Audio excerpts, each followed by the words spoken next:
মেহেরপুর কুষ্টিয়া আঞ্চলিক মহাসড়কের বামুন্দি বাজার বাস স্ট্যান্ড এলাকায় আজকে দুটি মোটরসাইকেলের মুখোমুখি সংঘর্ষে একজন নিহত হয়েছে। আমরা জেনেছি বেপরোয়া গতির মোটরসাইকেল সড়ক দুর্ঘটনায় এখানে মুখোমুখি সংঘর্ষে নিহত হয়েছে।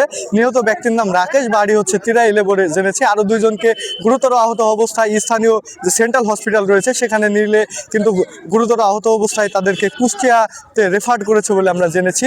আর একটি বিষয় দর্শক আমরা আপনাদেরকে জানাতে চাই, সেটি হচ্ছে বামুন্দি বাজার বাস স্ট্যান্ডের যেই প্রধান সড়ক মেহেরপুর কুষ্টিয়া আঞ্চলিক মহাসড়ক, এটি কিন্তু 4 লেনে উত্তীর্ণ হয়েছে। 4 লেনে উত্তীর্ণ হওয়ার পরে বাস স্ট্যান্ড এলাকার যে 4 লেন সড়ক ঠিক ডিভাইডারের পাশ দিয়ে কিন্তু অটোরিকশা দাঁড় করে রাখা হয়। তার ফলে এই পাশ থেকে ওই পাশ দেখা যায় না, ওই পাশ থেকে এই পাশে কি গাড়ি আসছে সেগুলো দেখা যায় না। এর ফলে কিন্তু সড়ক দুর্ঘটনা বাড়ছে। ঠিক তেমনই ঘটনা কিন্তু আজকে ঘটেছে। সেই বিষয়টি নিয়ে কিন্তু একাধিকবার নিউজ হয়েছে, তারপরেও কিন্তু এই বিষয়টা নিয়ে কোনো সুরাহা হয়নি। আসলে এখানকার বেপরোয়া মোটরসাইকেল গতির কারণেই আজকের এই অ্যাক্সিডেন্টটা। তবে এখানকার আমাদের বামুন্দি বাস স্ট্যান্ডের অটো গাড়িওয়ালাদেরও অনেক দোষ, তাদের কারণে এভাবে কি হচ্ছে না কো। তবে এদের মোটরসাইকেলের গতি মনে হয় 80-90 ছিল, এরকম হবে।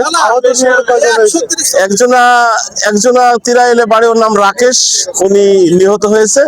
আহত অবস্থায় বামুন্দির একটাকে কুষ্টিয়ায় পাঠানো হলো এই মাত্র, আর একটা ফজলুল ক্লিনিকে হয়তো আছে।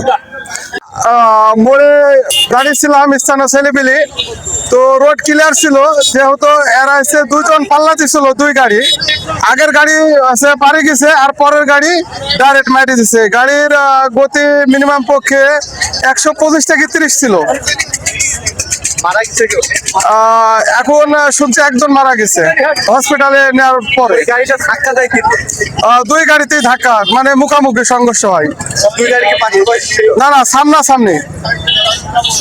একটা মেহেরপুর চাইছিল কুষ্টিয়া বাগো, আর কুষ্টিয়া একটা মেহেরপুর বাগো চাইছিল।